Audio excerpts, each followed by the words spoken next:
میں اکثر جب اپنے بارے میں سوچتا ہوں بنیادی طور پہ میں ایک ڈرفٹر ہوں، ایک چیز سے ڈرفٹ کیا ادھر چلے گئے. مجھے جب میں ایسی ڈرفٹنگ کر رہا ہوتا ہوں نا مجھے لگتا ہے کہ میں ہمارے ایک بڑے مشہور زبردست کمیڈین گزرے ہیں رنگیلا صاحب، جو گاتے بھی تھے، جو لکھتے بھی تھے، ڈائریکٹ بھی کرتے تھے، جو ایکٹ بھی کرتے تھے، ڈائریکٹ بھی کرتے تھے اور بڑے کمال فنکار تھے. سارے کام انہوں نے بہت عمدہ کیا. مطلب ایک ہیومرس وے میں مجھے اپنا آپ ان کی طرح لگتا ہے، لیکن میں ڈرفٹر ہوں، سیکر ہوں، اسپیشلائزیشن پہ بلیو نہیں کرتا ہوں. اچھا، یہ بڑی انٹرسٹنگ بات ہے. ادروائز لوگ کسی ایک چیز میں ہی ایکسل کرتے چلے جانا چاہ رہے ہوتے ہیں، اور ایک تاثر بھی یہی ہے کہ بھئی آپ کیسا کسی پروفیشن میں وہاں تک پہنچ جائیں کہ پھر جہاں کوئی نہ پہنچ سکے. تو آپ اپنے مزاجن بور ہو جاتے ہیں یا نہیں؟ میں بلیو کرتا ہوں کہ زندگی جو اللہ تعالیٰ نے دی ہے کہ آپ زیادہ سے زیادہ 100 سال جی لیں گے. 100 سال کسی بھی فیلڈ میں اسپیشلائزیشن کے لیے ناکافی ہے. Very interesting. جو لوگ بہت کچھ اچیو کر لیتے ہیں وہ جینیس ہوتے ہیں، چاہے وہ موسیقی میں کریں یا ویژول آرٹس میں کریں یا ادب میں یا سنیما وغیرہ میں ایکٹنگ. اور اس کے بعد شاہ جی آپ دیکھیے کہ ایمانداری سے وہ یہ کہتے ہوئے پائے جاتے ہیں کہ اب ہمیں کچھ آنا شروع تھوڑی سی سمجھ آنے لگی ہے، بالکل آخر میں آ کے. اور میرا خیال حقیقت بھی یہی ہے. تو اس وجہ سے میں سمجھتا ہوں کہ وہ فیوٹائل ایفرٹ ہوگی کہ آپ اپنے آپ کو اسپیشلسٹ کہیں یا اسپیشلائز کرنے کی کوشش کریں. زندگی بہت چھوٹی ہے اور ٹیمپٹیشنز بے تحاشا ہیں، تو میرا تو جی چاہتا ہے کہ میں سب کچھ کرتا رہوں. اچھا، لیکن میں جتنا آپ کو جانتا ہوں مگر دو چیزوں کو آپ نے الگ سے اہمیت دی، جسے کہتے ہیں نا کہ ایک پینٹنگ کو اور ایک ایکٹنگ کو.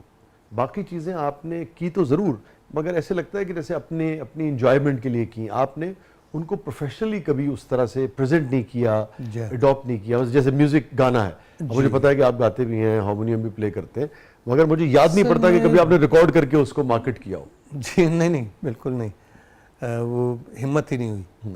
کیا سگنیفیکنس ہے کسی سوسائٹی میں آرٹ کے اس فارم کی جس کو ہم پینٹنگ کہتے ہیں؟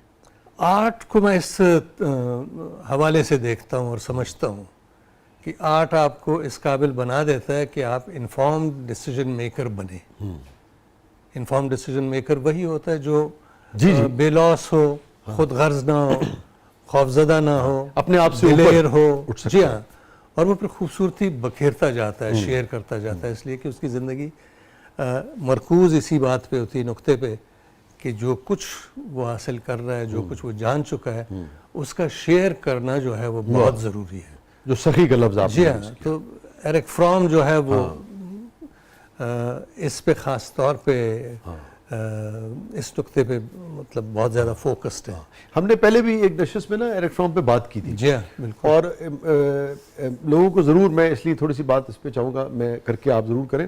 مجھے ایرک فرام اس لیے بھی مختلف اور بہت اچھا لگتا ہے کہ فرائڈ سے اور بہت سارے دیگر جو فلاسفرز ہیں، اسکالرز ہیں، نفسیات دان ہیں، ایرک فرام مجھے لگتا ہے ہماری جو سماجی اور ہماری جو اخلاقیات ہیں اس کے بہت نزدیک. بہت نزدیک. وہ صوفی ہے بنیادی طور پہ ایرک فرام، اور اس کے عہد کے ہماری روایات کے بہت قریب ہے. بہت قریب ہے، اور وہ ایسٹ سے بہت کچھ بہت. یس بالکل. آپ کو ایسا لگتا ہے کہ آپ کے کوئی بزرگ یا آپ کے ویلیوز کے ساتھ کوئی شخص جو ہے وہ بات. میں سمجھتا ہوں کہ ایرک فرام کو نصاب کا حصہ ہونا چاہیے. ہاں، بڑی اہم بات کیا ہمارے. بالکل صحیح. یعنی جب آپ مڈل لیول پہ آتے ہیں تو وہاں سے شروع ہوئیے اور پڑھتے جائیں. جیسے میں سمجھتا ہوں کہ ایک اور ڈاکیومنٹ جو ہے وہ پڑھنا اور اس کا پرچار جو ہے وہ بہت ضروری ہے، اور وہ ہے رسول اللہ صلی اللہ علیہ وسلم کا آخری خطبہ. جی.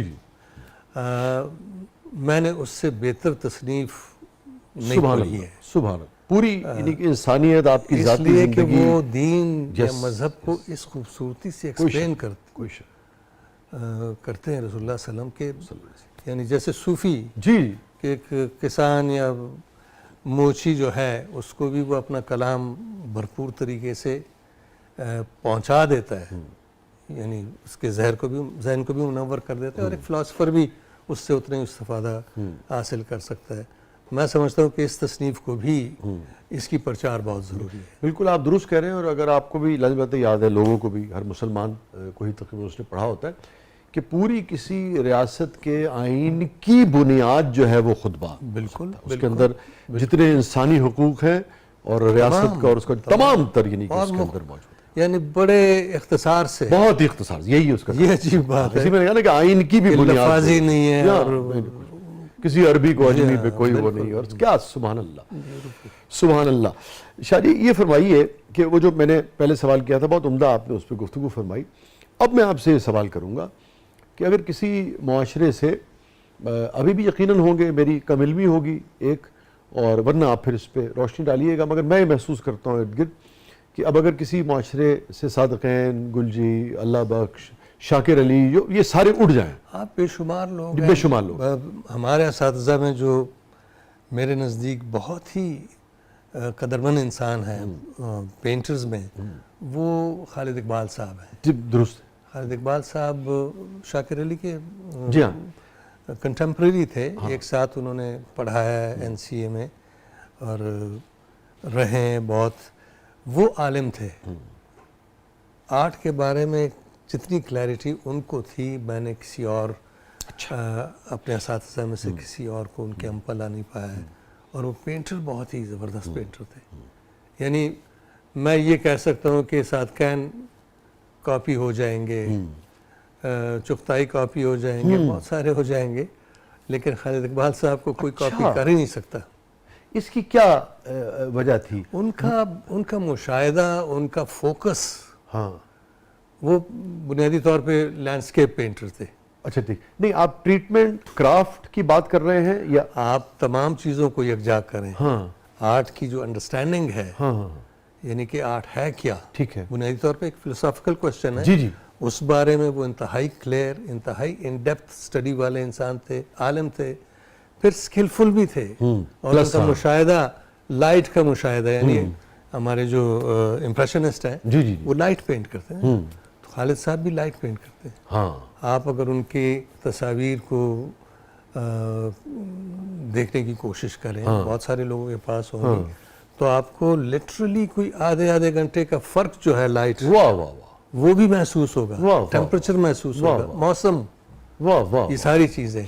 جیسے میں اگر ایک طالب علم کی حیثیت سے آپ سے پوچھوں, ویسے میری اتنی اس میں وہ ڈیولپ ہو گئی کہ اگر آپ میرے سامنے 20 پکچرز رکھیں تو 80% تقریباً میں بتا سکتا ہوں کہ ریمبرانڈ کی پکچر کون سی ہے, اور وہ بھی لائٹ اور شیڈ, ان کی بھی اسپیشلٹی تھی نا, الگ سے پتہ لگتا تھا. ہاں, وہ تو ریمبرانڈ کا کام جو ہے وہ آئیکونک ہے. آپ مغالطہ کر ہی نہیں سکتے ہیں کہ یہ ریمبرانڈ ہے. اسی طرح پکاسو ہوئے, اسی طرح مکلانجلو ہوئے, رافیل ہوئے, جتنے اساتذہ گزرے ہیں, یہ بڑے بہت گہرے لوگ تھے. یہ سارے مکلانجلو یا کیا نام ہے ہمارے ڈاونچی جو ہے, ڈاونچی تو اس کی تو بالکل ہی بے شمار جہتیں تھی کہ وہ باٹنسٹ بھی تھے, وہ سائنٹسٹ بھی تھے, وہ پتہ نہیں کیا کچھ تھے, لکھتے بھی تھے.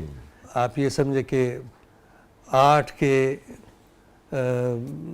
ایک طرح سے اتھارٹی کہہ سکتے ہیں, اور ان کی رائے آرٹ کے بارے میں, اور بعد میں آنے والی کتنی ایجادات پہ ان کا اثر ہے. ایبسلیوٹلی.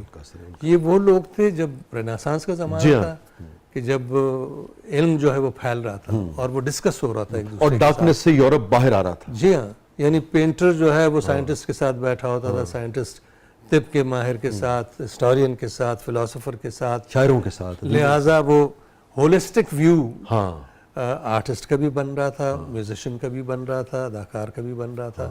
بڑی عمدہ آپ نے ہمیشہ کی طرح گفتگو فرمائی اس سارے موضوع پہ. اور جو میرا سوال تھا, میں پھر ذرا اس کی طرف آتا ہوں کہ اب جب یہ کسی معاشرے سے ایک وقت میں تھے نا, یہ آگے پیچھے خالد صاحب بھی تھے, صادقین بھی تھے, گلجی بھی, سب تھے, اور پھر اس پائے کے لوگوں نے, اب بھی یقیناً ہیں ہوں گے بھی, اس پائے کے لوگوں نے اس تعداد میں ریپلیس نہیں کیا ان کو. تو جب یہ اڑ جائیں کسی معاشرے سے, کیا فرق پڑتا ہے اس معاشرے کی گروتھ پہ, سماجی, معاشی, معاشرتی؟ وقتی طور پہ ایک بے کیفی سی آ جاتی ہے کہ یعنی وہ جو ایک کمپلیمنٹری رول پلے کرتے تھے سارے لوگ, اس کا ذرا فقدان ہو جاتا ہے اور ون سائیڈڈ یا ون ڈائمینشنل کام شروع ہو جاتا ہے جو ظاہر اتنا اٹریکٹ نہیں کرتا ہے, وقتی طور پہ وہ چل جاتا ہے. لیکن میرا خیال ہے کہ ہر دور میں لوگ پیدا ہوتے ہیں, اچھا پھر آئیں گے. ہر دور میں آتے ہیں اور اپنے طور پہ وہ کچھ نہ کچھ کر رہے ہوتے ہیں.